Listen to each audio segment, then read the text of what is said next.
All right. This is joint part 11, screw joint for LS-Dyna. Let's look at how to do a screw joint inside this software. Um, okay, so screw joints are basically a way in which we can correlate one rigid body's rotation to another rigid body's translation. There is actually no like thread engagement or anything like that. That's in essence what allows us to mimic what a screw joint screw and does, but we can do it without ever using contact. So it's a very convenient way to sort of mimic a kind of a screw axis motions. Now keep in mind, right, the part that attaches to the screw does not rotate and translate. It only translates, right? And the screw itself only rotates. It does not actually move forward. Right? So we want to make sure we're clear on what the nature of that uh, joint engagement it look like. Now within a screw axis, screw joint, what happens here is that we're going to require 6 different points in space. This is very much like other joint video I've made, right? Point 1, 2 are basically somewhere located along the screw axis. Point 3, 4 locates in a different location along the screw axis, right? So together these two set of points or four set of points, but two of them are coincident to each other, forms the screw axis along that direction. Point 5 and point 6 are located away from point 1 and 2. Usually it's in another axis in another direction along the same location as 3 and 4. So together 3, 4, 5, 6 forms a axis or a vector that's going to be perpendicular to the screw axis. But point 5 and point 5 is going to be away from point 1, such that 1, 5 has a directionality to it. Now this 1, 5 direction is going to define basically in what direction is the object going to translate relative to the rotation of the screw itself. Okay, so together these 6 points is essentially what we need to define to fully define a screw joint. In addition to that, right, so this is the basic keyword file. This is my template. Usually you have to define 2 different CNRBs, which is essentially a way to define convert set of nodes to a rigid body. Now the palm parameter is the helix ratio. The helix ratio are essentially the relationship between the angular and the linear velocity of the screw and the part that connects the screw, such as a nut. Okay, so that's essentially what the helix ratio is. It's calculated from the pitch and from the diameter of the screw, as we will see in the next slide. Rest of it, right, you can see these 6 points are basically just points in space. This right here is going to define sort of the helix ratio. These 2 are what's called in here based on the rigid body that we're going to be assigning the joint. Remember, joint is always to correlate 2 set of rigid bodies together. Okay, and when I say rigid body, it's not a body itself. It could be a set of nodes, which is what CNRB really is. They convert a set of nodes to a rigid body. Okay, now P5 and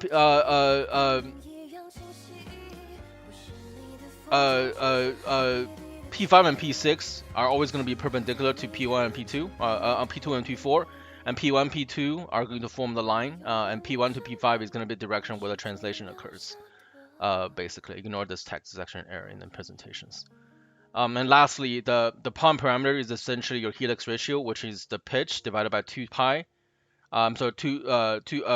Oops, this is actually incorrect. I'm gonna go ahead and fix it right now. This is actually, sorry, this is gonna be actually pi d, now 2d, which is basically going to essentially sort of define the helix ratio. The helix ratio is going to correlate the angular linear velocity, which is going to be what's in the palm parameter right here. Okay, now if you do the math right here, pitch in this case is around 0.0417 and the diameter is 0.19, and if you do the math here, you get exactly this number right here. Okay, all right, so with something like this, if everything is done correctly, you'll get a joint response that look exactly like this. Even though there is no contact, as I rotate the red body, the blue body is going to move closer and closer towards the red body, and that's essentially what forms the screw axis. Okay, now with something like this, let's go ahead and do a quick demonstration of how this works. Right, so what I have here is essentially, these are actually 2 McMaster parts. I just basically sort of downloaded them and made them together, pretty simple, right? And what I wanted to demonstrate is that I can actually rotate this screw right here and have this nut just moving closer to the screw, which is a pretty convenient way to form a joint. You can certainly think of a lot of applications, right, in which if you want to generate this kind of kinematic relationship, It's very useful for a lot of model where you don't have to model contact. You can just model a joint, which is very cost effective in terms of computation time. That's why we use joints, right? Is that we don't have to use contact. We don't have to model the expensive physics of a certain phenomenon. We can just use contact to use joint to represent it. Now with something like this, right? I'm gonna call this the bolt. We'll call this the screw. I'm gonna call this the nut, right? Just to keep it simple. Now with something like this, the mesh itself really isn't what I care about. So what I'm gonna do something very simple. I'm gonna do like 0.5 and just let it mesh. And you can see I disable the body interaction because I always do that, and we don't want we don't want to get any contact in this model. For something like this, once you have this, what we want to do next is to define the 6 different points in space. Okay, these points in space is essentially what we're looking for. Now, for something like this, there's actually a really easy way to do this, which is that because everything is based on the CAM model, right? And the CAM model is created such that the origin is right along the rotational axis, as you can see right there in the CAM model, right? In the original CAM model. So what I know here is that my point 1, I'm going to call this the point 1, can just be my global coordinate system at 0, 0, 0. You see, that's right there. That right there is my point 1. Now, I know my point 2 is the same as my point 1, so I'm just going to go through the motion of creating it. Now, my point 3 and point 4 is going to be coincident. But point 3 and point 4 are going to basically move along the y-axis, right? So in this case, what I can do is I can just do I'm gonna move along y-axis by 1 millimeter. Bam, right there. That's it. And then of course that's the same thing as point 4. I'm only doing point 4 as a way to going through the motion. Okay, it doesn't really matter. Now remember, point 5 and point 6 are very easy, right? Point 5 is just just along essentially, like say along the x direction or the z direction, whichever we want, right? Because we want it to be away from point 1, and we want it to be away from point 1, but above and below the point 3 and point 4 that we created. So something like this, I can just do -3, and that's going to move the point 1 here. So this is point 1, point 2, point 3, point 4, and point 5. And guess what? Point 6 is coincident to point 5.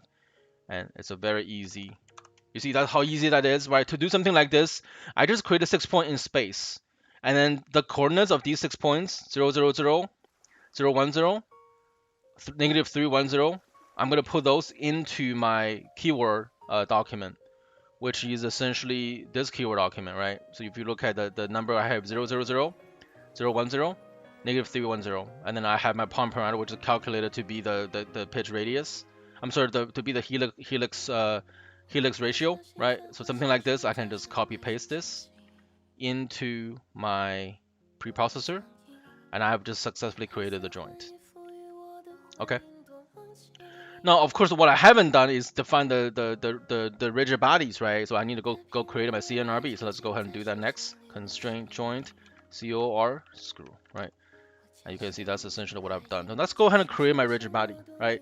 Now, the rigid body is really simple. It can really be anything you want, right? So in this case, because I'm trying to correlate translation and rotations, I can choose this as my screw body, and I can do this. I'm gonna call this my nut body.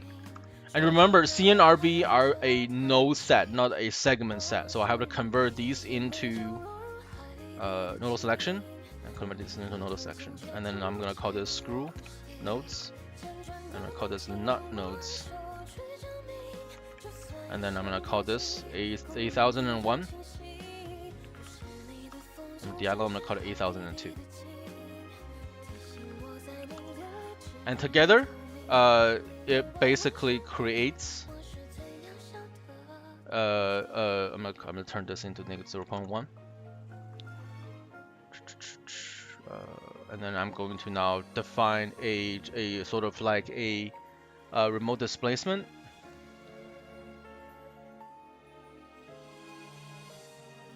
So let's do that. I'm gonna go this remote displacement.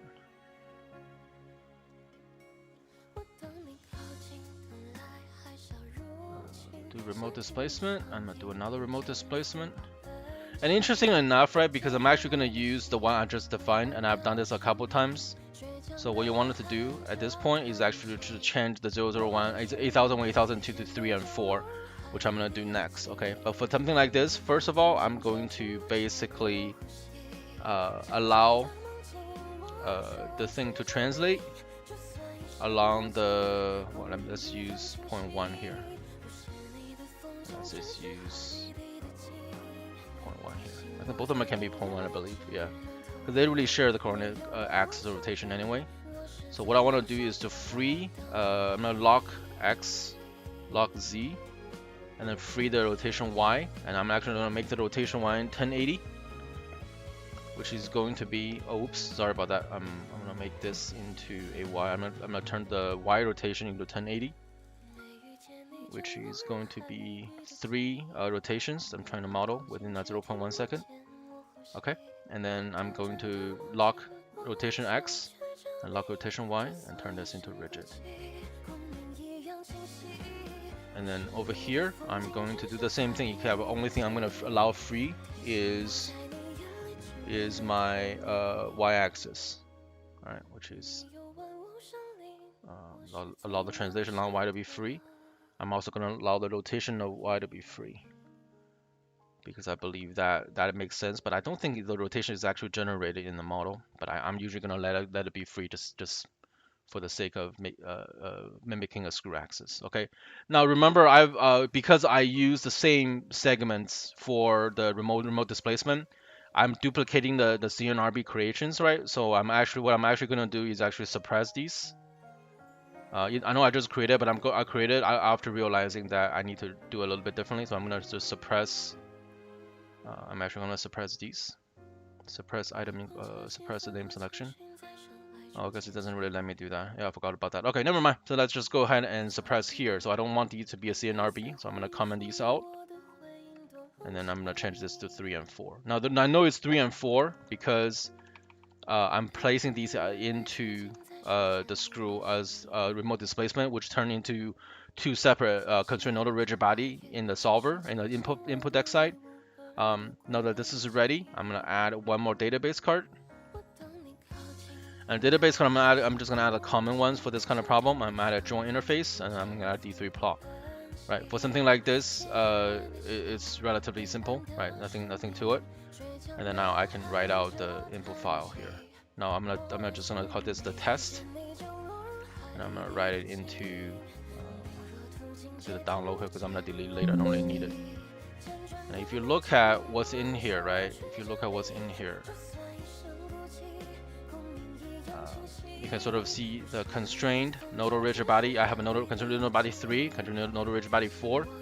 Those are what's created in the remote displacement, right? And then the constraint screw axis is going to call those 2 constraint rigid bodies and then apply the joint notation to them. Same thing as the 8001 and 8002. But because the remote displacement created an additional constraint nodal rigid body through the interaction with the preprocessor, that's why I suppressed 8001 and 8002 to make sure I do that. Now, if everything is done correctly, I'm not going to show you the results because it really just look like this. You can sort of see this is basically the final results that you're going to be seeing. And this is how you do a screw joint inside LS-Dyna. Thank you very much.